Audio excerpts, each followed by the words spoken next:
On today's episode of the Cryptoverse, Rootstock launches its new testnet, Turmeric.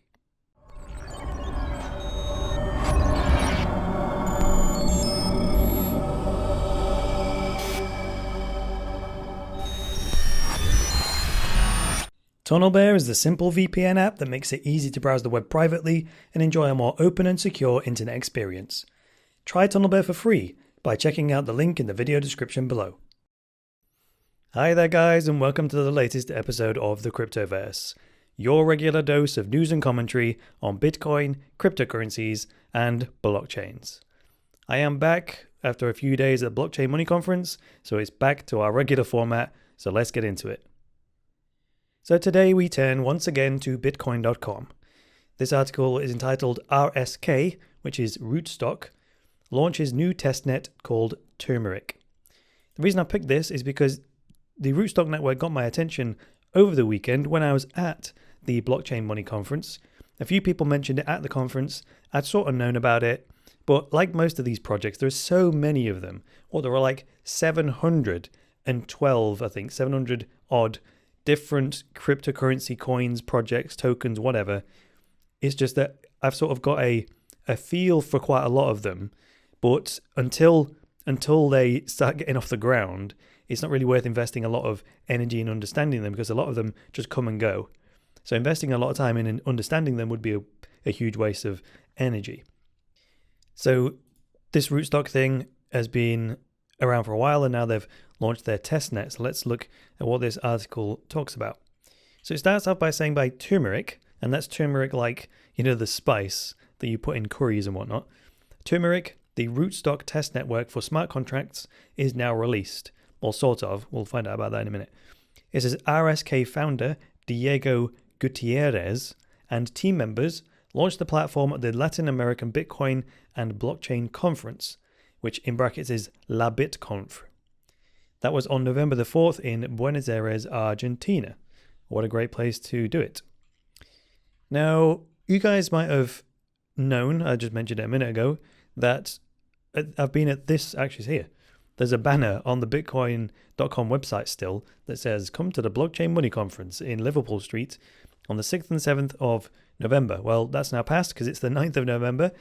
That's where I've been for the last few days. It was a 2-day conference and then there was a travel day either side, which is why I've been out of it a little bit. So what I was going to say about the conference, though, is that no company that spoke there used that as an opportunity to launch or announce anything new. It was a bit flat in that department, actually. So Rootstock, they weren't at the conference, the Blockchain Money Conference, but it did get mentioned a few times by a few various speakers, and that caused me to start looking at the white paper. So let's see what else this article got to say for itself.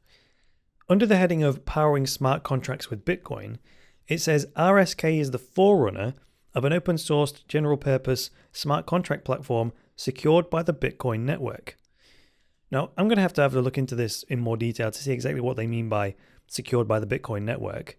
They're obviously talking about somehow hashing their contracts into the Bitcoin blockchain because those Bitcoin transactions are backed by tons and tons of mining power. But if we read on here, down to where the yellow and the green bit is, it says that Lerner, who's one of the developers and founders, described Turmeric's core features as, I'm not going to read all these out, but it's like a partial rewrite of Ethereum J's, stable code base, a faster virtual machine, a smart contract execution at 15% of Ethereum's cost, and RSK testnet limited to 15 transactions per second by gas, or whatever. That's not really what I was talking about. What I was going to say there is that, so you write the smart contracts using the Ethereum code, the Solidity programming language, which I found interesting. So they're sort of straddling multiple blockchains here. And then this bit in green, it says the number of people testing the Turmeric ecosystem are things people like the Jax wallet, Wings, Torguin, I've never heard of that project, Oracleize, Coinbanks, and the Blockchain Intelligent Group. So all these guys testing their systems on this new Turmeric testnet with a view to integrating it with the Rootstock system. So like I said, this Turmeric thing is a testnet for developers so they can begin experimenting with it. And then Ginger, funnily enough, is their LiveNet that will be launched to the public later. So they've, I quite like it. I like the naming convention, don't you? The idea of using different spices to, because Intel, I don't know if you know this. If you're not a techie, you might not know this. But every time Intel brings out a new processing core, they'll give it a name like a place, like Sandy Bridge or Skylake or whatever. And I quite like those kinds of things. So let's see what else we've got here. The bit I've highlighted in blue here says, Learner indicated that at the time of Turmeric's release, 30% of miners, I assume they're talking about Bitcoin miners, were already testing Rootstock's merge mining. Additionally, 50% of miners have expressed support for the project and will soon begin the process of integrating into the ecosystem. The only reason I say that I think they're talking about the Bitcoin mining network there is because if you go to Rootstock's website, which I've got open here, it's rsk.co, they talk about the release, and there's this video of them here talking about, it's just their explainer video, right? And when I watched this, they talk about how much mining power they've managed to get to cooperate with the Rootstock network. Just go to the Rootstock website and watch the explainer video, and it'll help you understand what I'm talking about here. But also, like I said, I've been reading the Rootstock white paper, and I haven't finished it yet. But what I found interesting is that when it talks about this two-way peg in between Bitcoin and the RSK token, so basically you'll be able to lock away, say, 5 Bitcoins, which then creates or unlocks 5 of these RSK tokens on the Rootstock network.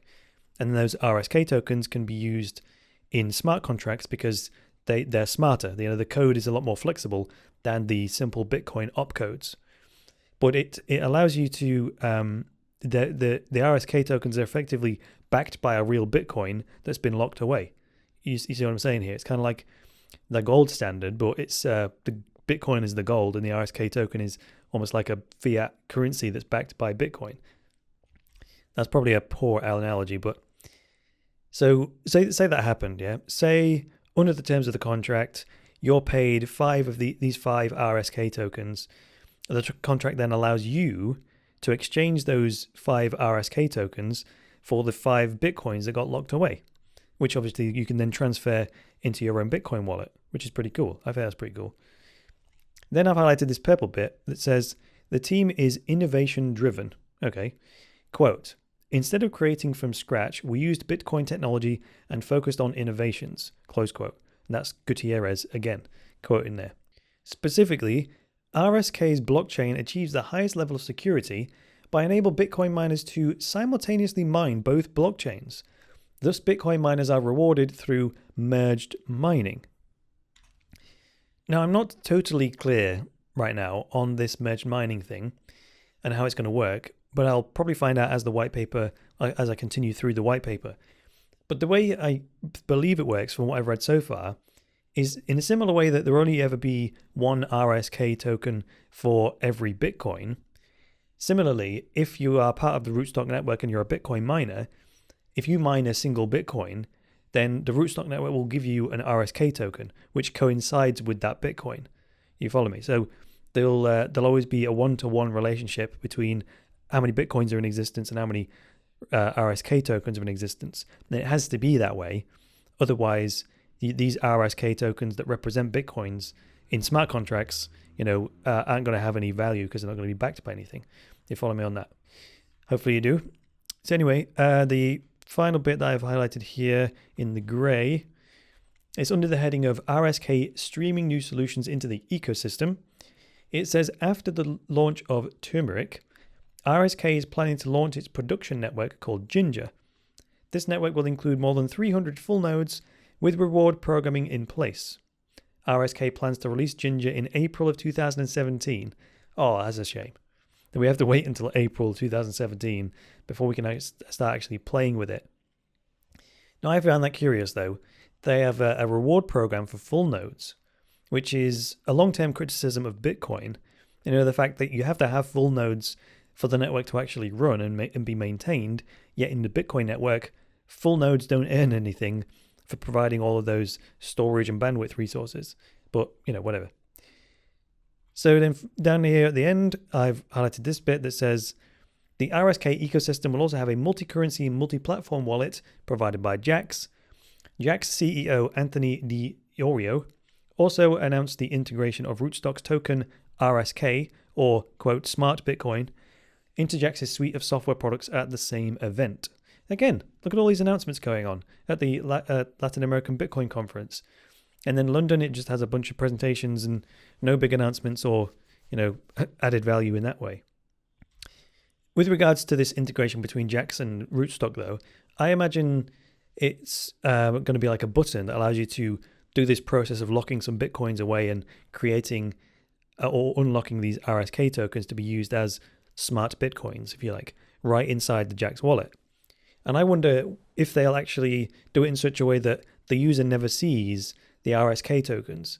You know what I mean? That when they see it, as far as they know, they'll just see a Bitcoin in one of two states. Either its regular state, regular Bitcoin, or in its smart state, which we would call smart Bitcoin. You know what I mean? And the reason that the user would know the difference is like if they want to use it in a smart contract, then they have to convert it to smart Bitcoin. Do you know what I mean? And that would hide a level of complexity by people having to know what the hell an RSK token is. You could just call them Bitcoins or smart Bitcoins.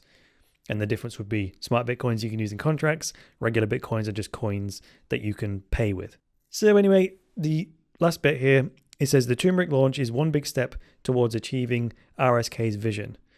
As Lerner put it during this keynote, it is an ecosystem which is, quote, more secure, more extensible, more scalable, more mature, more decentralized, and less expensive. So thanks for joining me today, guys. If you liked this video, hit the like button. If you disliked it, hit the dislike button. Please leave me a comment with some feedback below and get subscribed. Or even consider supporting me by going to cryptoversity.com/podcast and sending me a Bitcoin tip to the address on that page. If you would like to support me without actually spending any money, then you can click on the Steemit logo. Vote for this episode on the Steem network. That will get me some cryptocurrency without you having to spend a penny. If you're the type of person that would like something physical, then go to the Cryptoversity store, buy yourself a t-shirt with the Cryptoversity branding on it. That kind of thing helps me out a lot. Or if you would like more structured information on Bitcoin, cryptocurrencies and blockchains, head over to the courses section and buy yourself an online course. But that's all for today. I will be back tomorrow with some more information on Bitcoin, cryptocurrencies and blockchains. But until then, it's me, Chris Coney, saying bye for now.